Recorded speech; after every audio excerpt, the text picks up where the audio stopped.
नमः संस्कृताय।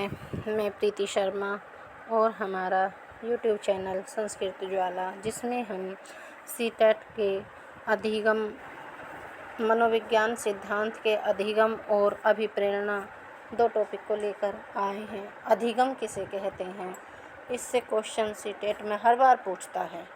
देखिए, ये मैंने खुद अपने हाथों से नोट्स बनाए हैं और इनसे मुझे सफलता प्राप्त हुई थी, इसीलिए मैं आपको शेयर कर रही हूँ। अधिगम का अर्थ होता है सीखना। व्यवहार में परिवर्तन होना ही सीखने का नियम है। व्यवहार में परिवर्तन होना ही सीखने का नियम है और सीखना जन्मजात प्रवृत्ति है। अब इसकी कुछ परिभाषाएं देख लिए। क्रो एवं क्रो के अनुसार सीखना आदतों, ज्ञान और अभिवृत्तियों का अर्जन है। सीखना आदतों, ज्ञान और अभिवृत्तियों का अर्जन है। अब गेट्स तथा अन्य के अनुसार सीखना अनुभव और प्रशिक्षण के द्वारा, सीखना अनुभव और प्रशिक्षण के द्वारा व्यवहार में होने वाला सुधारात्मक परिवर्तन है। सीखना अनुभव और प्रशिक्षण के द्वारा व्यवहार में होने वाला सुधारात्मक परिवर्तन है। स्किनर के अनुसार देखिए, अब तीसरी परिभाषा स्किनर के अनुसार है। सीखना वह प्रक्रिया है जिसके द्वारा मनुष्य प्रगतिशील व्यवहार को स्वीकार करता है। सीखना वह प्रक्रिया है जिसके द्वारा मनुष्य प्रगतिशील व्यवहार को स्वीकार करता है। अब अभिप्रेरणा टॉपिक को देखिए। मोटिवेशन। मोटम अंदर, धन मूव गति करना, दो शब्दों से मिलकर बना है। अंदर से बाहर की ओर गति करना, जिसका शाब्दिक अर्थ होगा अंदर से बाहर की ओर गति करना। यह लैटिन भाषा का शब्द है जिसका अर्थ है गतिशील करना। अभिप्रेरणा की परिभाषाएं। स्किनर के अनुसार अभिप्रेरणा सीखने का राजमार्ग है। गुड के अनुसार क्रिया को आरंभ करना, फिर क्रिया को जारी रखना, फिर उस क्रिया को समाप्त करना ही अभिप्रेरणा है। मैकडूगल के अनुसार वे शारीरिक व मनोवैज्ञानिक दशाएं हैं जो किसी कार्य को करने के लिए प्रेरित करती हैं। अभिप्रेरणा के प्रकार हैं, दो प्रकार हैं। एक आंतरिक अभिप्रेरणा होती है, एक बाह्य अभिप्रेरणा होती है। M बराबर N धन D धन I और N धन D धन I B बाधा को कहते हैं। अर्थ है इसका N नीड आवश्यकता, D ड्राइव चालक, I प्रोत्साहन। अब जो आवश्यकताएं हैं वो हमारी दो होती हैं, प्राइमरी नीड और सेकेंडरी नीड। प्राइमरी नीड के अंतर्गत ये हमारी जो प्राइमरी नीड होती हैं ये जन्मजात होती हैं।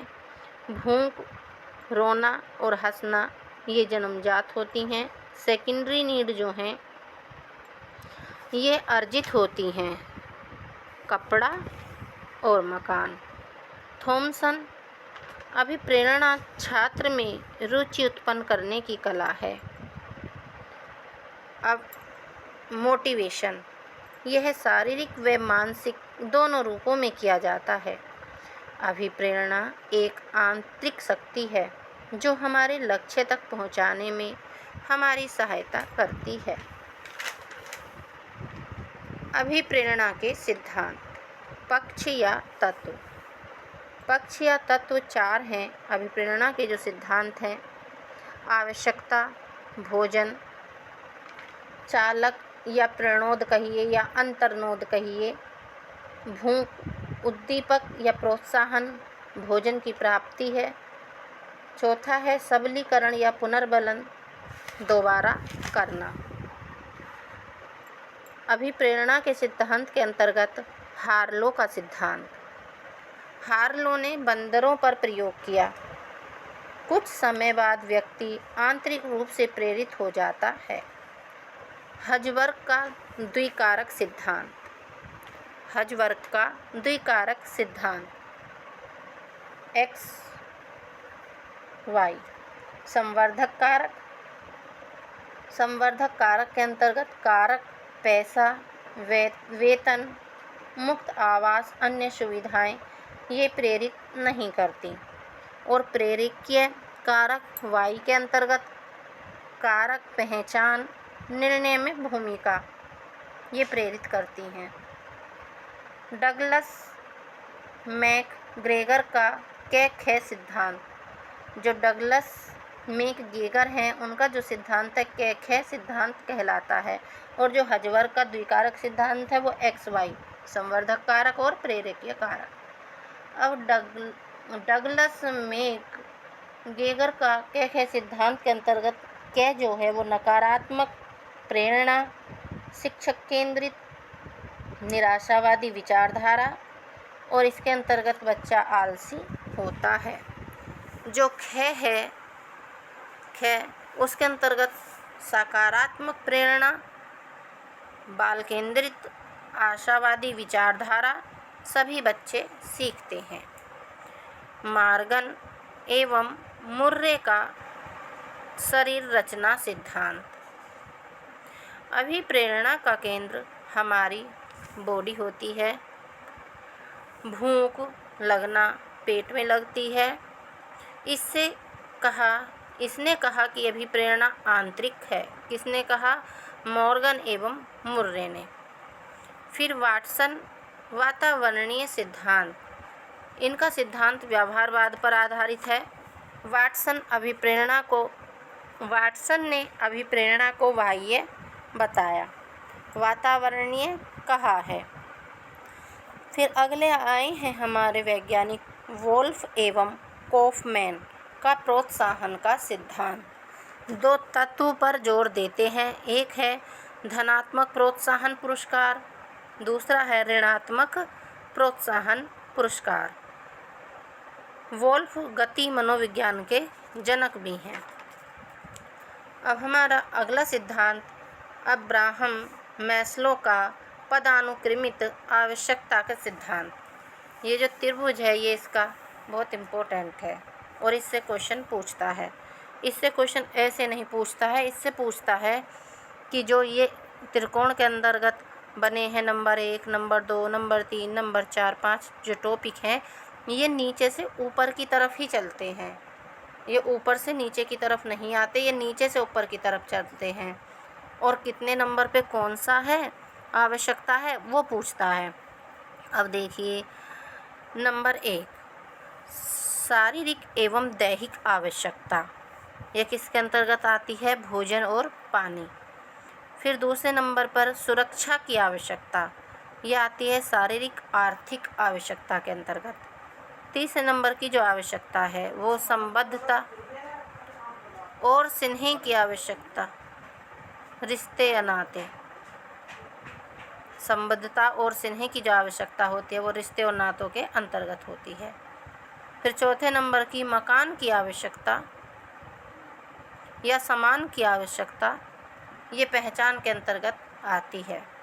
आत्मसिद्धि की आवश्यकता, आत्मसिद्धि की जो आवश्यकता है वो 5वें नंबर की आवश्यकता होती है। ये सर्वोच्च लक्ष्य होता है। अब नीचे आइए इसमें कुछ टॉपिक दिए हैं। इस सिद्धांत के कुछ अन्य नाम भी हैं। मानवतावादी का सिद्धांत, मांग एवं आपूर्ति का सिद्धांत, नाभिकीय आवश्यकता का सिद्धांत, स्वयर्थीकरण का सिद्धांत और पदानुक्रमित का सिद्धांत। इसके काफ़ी सारे नाम मिलते हैं। अगला सिद्धांत हमारा फ्रायड का मनोविश्लेषणात्मक सिद्धांत और ये बहुत इम्पोर्टेंट है। जीवन इच्छा इरोस कहा सफलता प्राप्त होती है। मृत्यु इच्छा थनाटोस कहा है असफलता प्राप्त होती है। फ्रायड के कुछ शब्द हैं जो फ्रायड ने शब्द दिए हैं। प्रतिक्रिया निर्माण, अपनी गलती न मानकर दूसरे की गलती का उदाहरण देना। दूसरा है विस्थापन, विस्थापन में एक जगह का गुस्सा दूसरे पर निकाल देना, जैसे कोई ऑफिस से डांट खाकर आकर अपनी पत्नी पर गुस्सा उतारता है, पत्नी को डांटना। तीसरा नंबर पे है मार्गान्तीकरण। मार्गान्तीकरण में किसी बुरी आदत का मार्ग बदलकर अच्छी आदत डालना। फिर प्रक्षेपण शब्द दिया इन्होंने, अपनी गलती दूसरे को उड़ा देना, दूसरे पर डाल देना अपनी गलती को। जैसे दो बच्चे पकड़े जाते हैं, कहता मैं तो इसकी वजह से ऐसा हुआ था, लेट हो गया, स्कूल आते हैं तो। शोधन, किसी बुरी आदत को प्रत्यक्ष प्रकट न करके परोक्ष प्रकट करना, जैसे कविता के बहाने। कोई शोधन करते हैं, कुछ आदत होती है, उन्हें प्रत्यक्ष तो प्रकट करते नहीं किसी को, कविता के माध्यम से, जैसे टीवी सीरियलों में भी दिखाते हैं या उस पे दिखाते हैं, आज तक पे भी नेताओं के बना देते हैं जोक टाइप में और सुनाते रहते हैं, तो वो कविता के बहाने अपने शोधन प्रकट करते हैं। फिर आया बोधिकरण, मान जाना किसी बात को, जैसे पापा तुमने कहा कि तुम IPS नहीं बन सकते, तुम चपरासी का ही पेपर दो। कोई बच्चा है, बौद्धिक स्तर से निम्न स्थिति है उसकी, तो उसे कहेंगे उसके पापा जी कि तुम IPS की तैयारी छोड़ दीजिए और तुम किसी चपरासी का ही पेपर दे दो, क्योंकि इतनी हाई लेवल की एग्ज़ाम की तैयारी आपसे नहीं होगी, आप इतनी मेहनत नहीं कर सकते। फिर है युक्तिकरण, जानते हुए भी न मानना, जैसे लोमड़ी वाली कहानी सुनी थी, अंगूर हाथ नहीं आए तो अंगूर खट्टे हैं। सच भी नहीं बोलते, चपरासी का पेपर पास न होने पर मैं तो IPS की तैयारी करूँगा, ऐसा कोई बच्चा कहता है। ये इसके उदाहरण हैं। आगे हमारा आया दमन, ये घूम गया है। दमन शब्द दिया फ्रायड ने, मार्ग में बाधा आने पर इच्छा का ही दमन कर देना, इच्छा को ही छोड़ देना। नर्सिज्म शब्द दिया, नर्सिसिज्म, अपने आप से प्यार करना, शैशव अवस्था में ऐसा होता है। तादात्म्यकरण या तादात्म्यकरण शब्द है ये, या पहचान, जैसे निर्माण, मैं यहाँ महाराणा प्रताप की छठी पीढ़ी का हूँ, अपनी पहचान बना रहा है, बता रहा है। उसकी पहचान से जोड़कर एक शराबी व्यक्ति अपनी पहचान बना रहा है। अगला सिद्धांत आया क्लार्क हॉल का सबलीकरण का सिद्धांत। इसमें आवश्यकता हमारा पानी है, अंतर्नोद चालक या प्रणोद प्यास है, प्रोत्साहन उत्तेजक पानी की प्राप्ति है, सबलीकरण किसी कार्य को पहले से आसान बनाना। इसके सिद्धांत के कुछ अन्य नाम हैं। सबलीकरण का सिद्धांत, प्रणोद न्यूनता का सिद्धांत, आवश्यकता या अवकलन का सिद्धांत, या अंतर्नोद या प्रणोद का सिद्धांत। इसके अनेक नाम मिलते हैं। आगे देखिए, ब्रूम के प्रत्याशा का सिद्धांत, जो बूम का सिद्धांत है उसका नाम है प्रत्याशा का सिद्धांत। इसमें क्षमता है 40% और टारगेट है 90% का, और ज़रूरी जो प्रयास करा गया है वो 86% है, 86% से 160। अब संभावित फ़ायदा है प्रत्याशा के 50%। अब फ्रायड ने उसके अलावा भी, जो हमने शुरू में बताए थे, उसके अलावा भी कुछ अन्य शब्द दिए हैं, जैसे क्षतिपूर्ति, किसी कार्य को करने के लिए मौके की तलाश करना, जैसे एक बच्चे का टिफ़िन टूटने पर आप उसे 20 रुपये देकर और लेने को कहेंगे। एक शब्द दिया लिबिडो। लिबिडो एक सकारात्मक ऊर्जा है जो ब्रह्मांड को चलाती है, आगे ले जाती है। समन का अर्थ होता है शांत करना, जैसे झगड़े के बाद किसी एक को समझाना कि पुलिस ले जाएगी, ऐसा कहकर उसे समझा देना कि भाई रिपोर्ट करने में कुछ नहीं रखा है, पुलिस आएगी और तुझे ले जाएगी, उसे भी ले जाएगी और आपसे पैसे ऐंठ लेगी। फिर वो सुन के सारी प्रक्रिया को शांत बैठ जाते हैं।